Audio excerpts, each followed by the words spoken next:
তো তোয়াক্কা করা আছে না? আমার মেয়েরা এবার রাসূলুল্লাহ সাল্লাল্লাহু আলাইহি ওয়াসাল্লাম বললেন, ও বুড়িমা, কালকে আমার চলে যাচ্ছে, কানে কিছু বলছে না, এই অবস্থায় যদি মারা যায় জাহান্নামে যাবে, জাহান্নামের আগুনে পড়বে, আপনি কি তার চান? সুতরাং আপনি দয়া করে আপনার আলোচনায় মাফ করে দেন। আপনি যতক্ষণ পর্যন্ত ক্ষমা না করবেন আর আমার জবান দিয়ে কালেমা বের হবে না। আল্লাহু আকবার। আমার প্রিয় মেয়েরা ও সন্তানেরা, মা কি জিনিস দেখো, মা কি জিনিস দেখো, মায়ের মনে কষ্ট করলে কি অবস্থা হয়।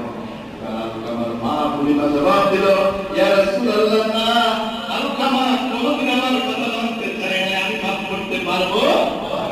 আল্লাহ রাসূল বলল, ও সাহাবীরা, তাহলে এক কাজ করো, এই মা সাথে এমন আচরণ করলো, এমন অবাধ্য সন্তান, যে সন্তান জাহান্নামের আগুনে পড়বে, এমন সন্তানকে আমরা দুনিয়াতে